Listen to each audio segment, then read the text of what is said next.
Hey, lovelies, happy solstice. Yeah, it's day 21 in my tower month. And it's funny, it's taken me this long into the month uh, to have make a connection that should have been more readily apparent to me. And that itself is kind of interesting. Um, Let me begin by talking a little bit about playing cards. Playing cards. Oh my God.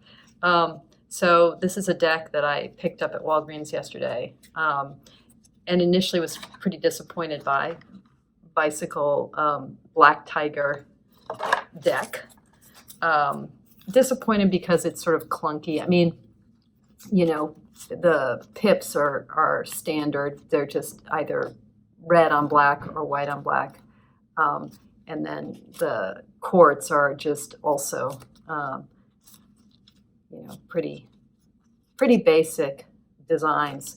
But it sort of has been growing on me, and like all USPC playing cards, um, it feels really good. It feels really good. Anyway, so I was talking last night about just giving into the shuffle. That meaning comes out of the way life flows, the way that the pieces fall, the way that the dust settles. And the dust is always settling, right? I mean, there's never a dull moment. Even when things are dull, there's always something going on. Anyway, and playing cards in their abstraction and their plainness just really keep me focused on the way in which working with the cards, working with the mandala of the cards, allows me just a very, very pure and a very just crystalline way of dipping into the life-giving practice of finding meaning. So yeah, so this was the card that I picked for myself this morning, the Jack of Swords, of Spades. Yeah, see, I'm getting all cross-fertilized now. Spades, swords, clubs, wands, jacks, pages, knights, whatever. And the jack, in the 52 card playing deck, which emerges from the same source that the tarot emerges. In the 52 card playing deck, we don't have 4 court figures, we just have 3. And the jack is kind of a combination of page and of what, from a tarot perspective, we'll think about as page and knight. And I kind of read it as an amalgam of that sort of both incipient apprentice energy, but also that kind of rushing to respond, that knight wandsy moving forward energy too. And so the Jack of Spades, either the page or the Knight of Swords. This is a card that I may not like it, but this is a card that really does denote a certain moment of Lisa. And the reason I might not like it is because neither the Page of Swords nor the Knight of Swords are very good with their swordsiness. They both just the knight moves too quickly and thinks she knows exactly what's going on, just rushes in that sort of wandsy spirit, but then that kind of swordsy, arrogance of mind. And I don't think the swords are always arrogant, but the way in which the swords try to see everything. And then the page is kind of hypervigilant, sort of can see all sorts of things, but doesn't quite have full grasp, is too aware of the capacity to understand. So, the Jack of Spades kind of has the worst of all possible worlds, the worst aspects of swords and mind, and the worst aspects of page and knight. It's a difficult card. It's a very self-conscious card. So this is the card I started out with this morning. It was balanced by the 10 of hearts and by the 6 of diamonds. So there's lots of positivity there. The Jack isn't just left stewing in his own juices, but still. Okay, so what does that have to do with the Tower? Yeah, so today, I was at this training and there were a whole bunch of other chaplains there. But it was a very kind of prim group, like just very churchy. And I don't mean that I guess I do mean that in sort of a negative way. In many contexts, I identify strongly with Christianity. I've studied Christianity. I practiced as a Christian for a number of years. It's a beautiful religion in all sorts of ways, but then there's also this kind of churchiness that, as you know, my parents were German Jewish refugees in the 30s, and I grew up Jewish, and there's a way in which I've always been a kind of outsider to Christian culture, even when I sort of embraced Christianity in my teens and 20s, early 20s. I'm a Zen Buddhist, so, I'm not a Christian.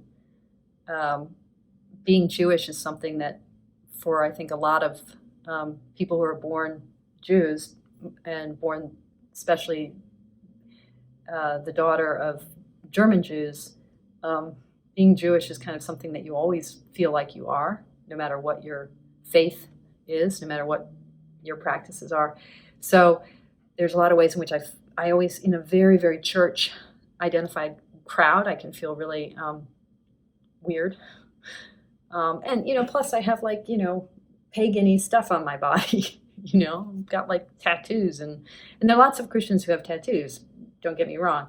Not necessarily tattoos that look so witchy. But even then,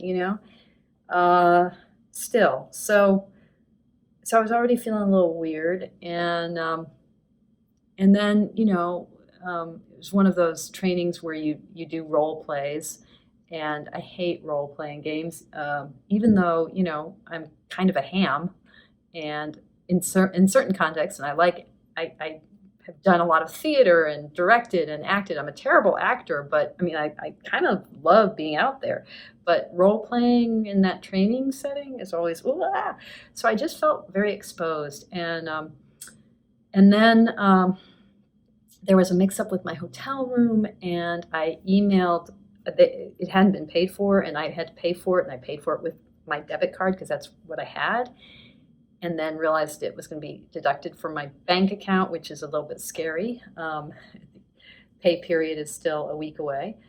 And so I emailed the coordinator and said, please, the thing wasn't authorized. Can you possibly take care of this tomorrow morning? That was last night. So this morning, can you possibly take care of it? Thank you so much. And then my boss's boss, it turns out,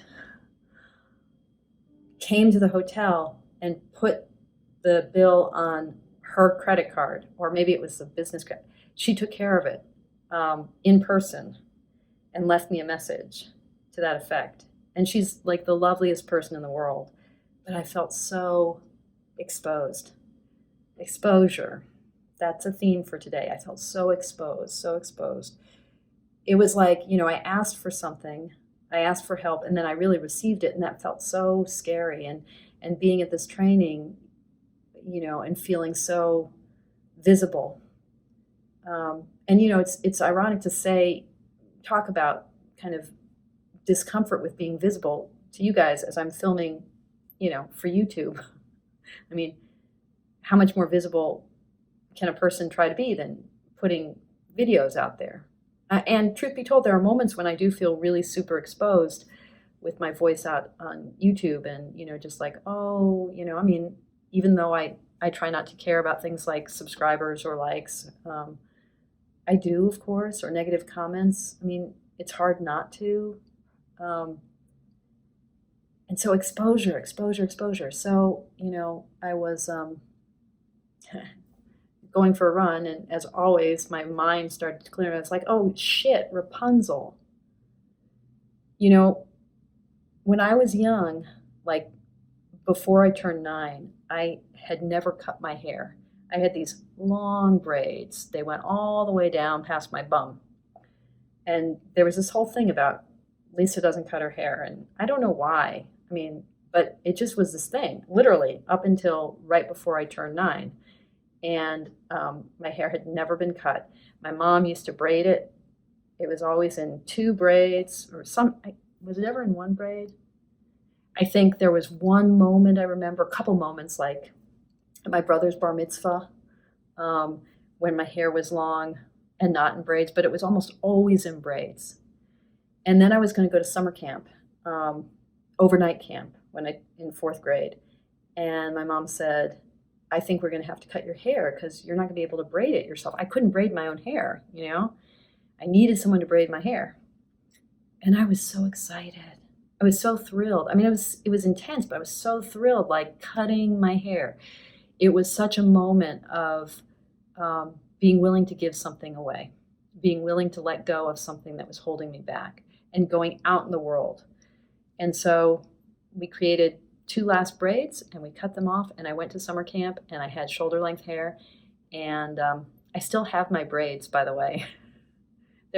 If I were in Eugene now, I would pull them out for this video. They're not that long. They seem so long, but they're like, like this.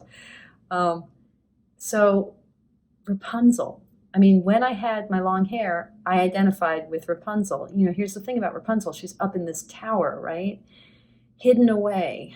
And then she gets discovered. And the cost of her leaving the tower and being out in the world where she, has her prince, where she has babies, where she, sexuality, all that stuff gets realized. She becomes a grown-up out in the world. The cost of that is her hair. The cost of growing up, of being out there, of meeting the world. There's a loss. There's a rendering more visible and a loss. And so I think the tower and the way it ties into a fairy tale like Rapunzel, the tower, I think, really is about a certain kind of willingness to grow up by putting ourselves out there. I mean, I guess I'm coming back to that theme of vulnerability, but today the emphasis for me is on exposure and loss. Loss. Something gets cut away. In the fairy tale, Rapunzel's hair's cut off by the evil witch who's keeping her prisoner. Her hair is cut off as punishment. I had remembered the fairy tale like she had to give it up to leave the tower, but it's more that it's cut off as punishment. And the prince, when he tries to climb back up to see her that night, he climbs up the fake braid. I mean, they're no longer attached to her. The braid is no longer attached to her, and gets pushed out and is blinded. And I'd forgotten that detail about him being blinded. But there is something about like being willing to be blinded, being willing to lose, being willing to endure a loss of integrity of self in order to have the greater truth. Sometimes you have to become blind in order to see, right?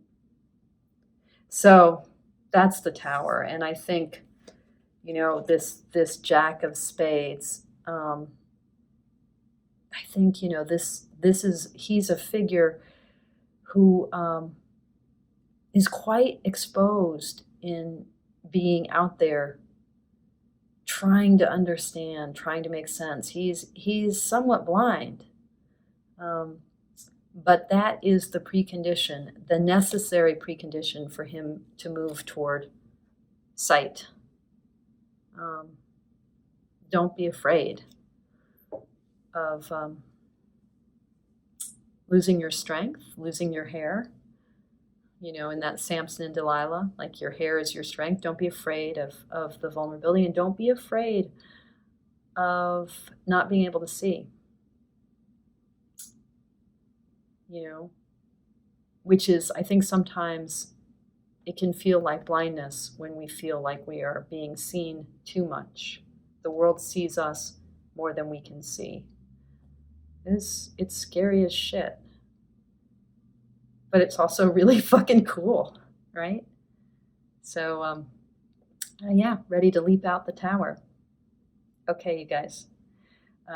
As always, thank you for seeing me. And thank you for your practice.